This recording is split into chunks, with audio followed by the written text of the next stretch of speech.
अस्सलामुअलैकुम वरहमतुल्लाहि वबरकातुहू। उम्मीद है आप तमाम बखैर व आफ़ियत होंगे और जहाँ भी होंगे ईमान की हालत में होंगे।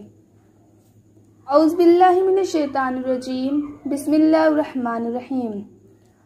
रब्बि इश्रह ली सदरी व यस्सिर ली अमरी वहलुल उक़दतम मिन लिसानी यफ़क़हू क़ौली। अम्मा बाद।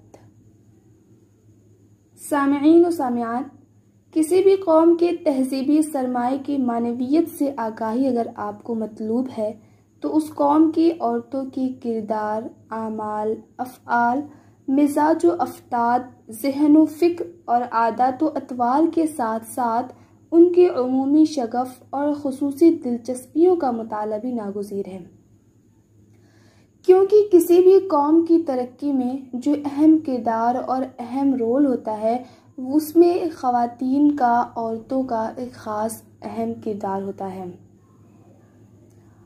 क्योंकि ख़वातीन ही नई नस्लों के लिए मुरब्बिया होती हैं और वो नई नस्लों को परवान चढ़ाने वाली, उन्हें बेहतरीन तरीके पे नशोनुमा देने वाली होती हैं। इसीलिए अगर किसी कौम के तहज़ीब व तमद्दुन के बारे में जानना हो या किसी कौम की ख़ुसूसियात को देखना हो तो सबसे पहले उस कौम की ख़वातीन के बारे में मालूमात हासिल करना, उनकी खूबियों और उनकी ख़ासियतों के बारे में जानना, ये बहुत ही अहम और नागुज़ीर चीज़ है। इसीलिए मैंने एक सीरीज़ का आगाज़ किया। सीरीज़ कुछ इस मौजू पे है कि वो ख़वातीन जो बहुत अजीम किरदार की हामिल रही हैं, हमारी इस्लामी माएँ और बहनें जिन्होंने इस्लाम के लिए अहम किरदार निभाया, उसके लिए बहुत सी कुर्बानियाँ अदा की और जिनका किरदार, जिनकी सीरत हमारे लिए मशाल राह है।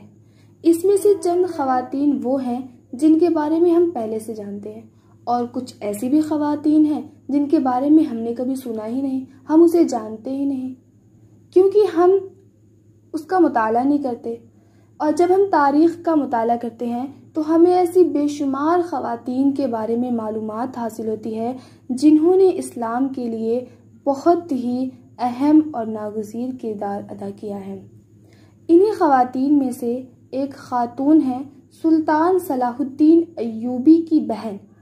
आपने सुल्तान सलाहुद्दीन अय्यूबी का नाम सुना होगा, बहुत ही मशहूर और मारूफ बादशाह और सलातीन में से ये हैं।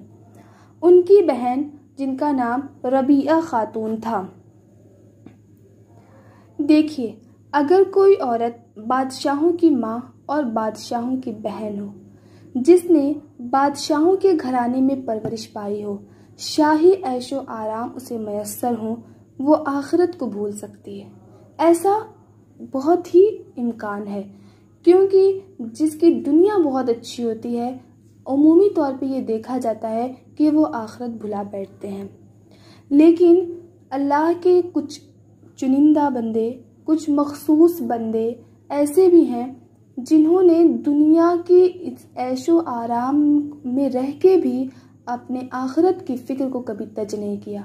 वो आखिरत के लिए हमेशा फ़िक्रमंद रहे।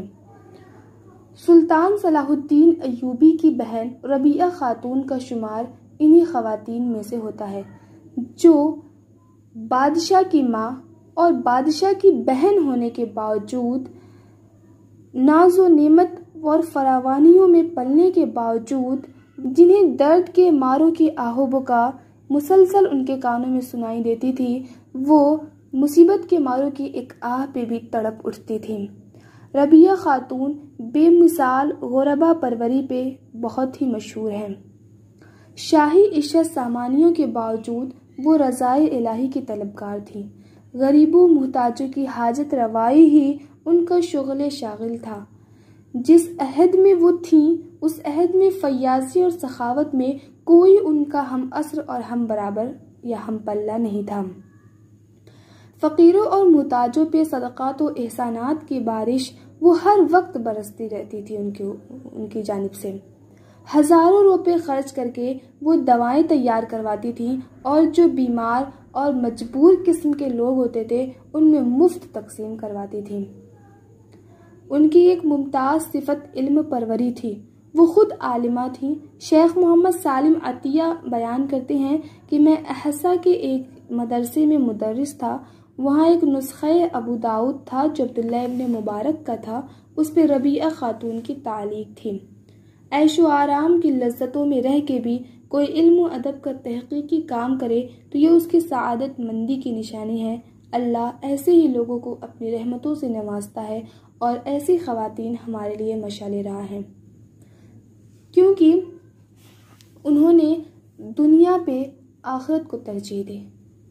दुनिया में रह के दुनियावी मशागिल अख्तियार करने के बावजूद, ऐशो इशत में रहने के बावजूद, फरावानियों में गुज़र बसर और ज़िंदगी गुजारने के बावजूद उन्होंने आखिरत की फ़िक्र को हमेशा सबसे पहले अपने सामने रखा। पहले आखिरत, फिर उन्होंने दुनिया की फ़िक्र की। ऐसी ख़वातीन तारीख़ में बहुत सी हैं जिनके बारे में हम इंशाअल्लाह आइंदा दूसरी वीडियो में जानेंगे। तब तक के लिए अल्लाह हाफ़िज़। ख्याल रखिए, खुश रहिए।